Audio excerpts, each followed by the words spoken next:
దండగానే వాతావరణం నుంచి ఇప్పుడు వ్యవసాయం ఒక పండుగనే వాతావరణం తెచ్చిన ఘనత అప్పటి మన నుంచి ఈ వ్యవసాయంలో ఉచిత కరెంటు కావాలా, మద్దతు ధర కావాలా, యాంత్రీకరణ కావాలా, నీళ్లు కావాలా, నిధులు కావాలా, ఈ గిట్టుబాటు ధర కావాలా, ఇవన్నీ చేసిన ఘనత అప్పుడు మన ముఖ్యమంత్రి ఇప్పుడు మన ముఖ్యమంత్రి కేసీఆర్ ఆయన ముందుకు పోతూనే ఉన్నాడు. మన రాష్ట్రాన్ని అభివృద్ధిలో నడిపిస్తూనే ఉన్నాడు.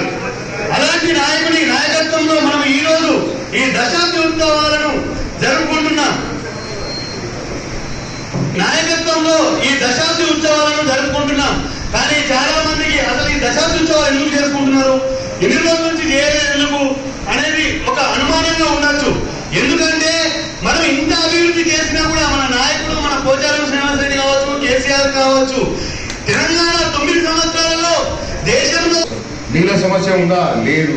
ఎప్పటికప్పుడు నిజాం సాగర్ నీళ్ళు వదలంగానే మన నాయకుడు పోచారం శ్రీనివాస్ రెడ్డి గారు మండల నాయకులకు ఫోన్ చేసి కాలువలు తిరుగుండి ప్రతి రైతుకి నీరు వాడాలని చెప్పేసి ఒక సంకల్పం ఉన్నది. కాబట్టి ప్రతి నిత్యం రైతుల కోసం పోరాడే వ్యక్తి మన పోచారం శ్రీనివాస్ రెడ్డి గారు. కాబట్టి ఈరోజు మన పోచారం శ్రీనివాస్ రెడ్డి వ్యవసాయ శాఖ మంత్రి ఉన్నప్పుడే ఇటువంటి పథకాలు మన కేసీఆర్ గారి ఆశీర్వాదంతో ఏదైతే రైతు బీమా కానీ, రైతు బంధు కానీ, అదేవిధంగా ఇటువంటి కార్యక్రమాలు ఏదైతే వ్యవసాయ యాంత్రీకరణ కానీ ప్రతి ఒక్కరికి రైతులకి ఎవరైతే రైతులు ఉన్నారో వాళ్ళందరికీ ట్రాక్టర్లు కానీ, హార్వెస్టర్లు కానీ మన పోచారం శ్రీనివాస్ రెడ్డి గారు వ్యవసాయ శాఖ మంత్రి ఉన్నప్పుడు ఇవ్వడం జరిగింది.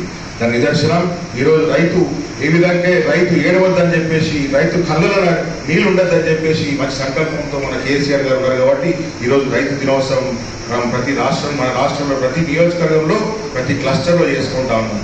దీనికి కారణం మీరందరూ.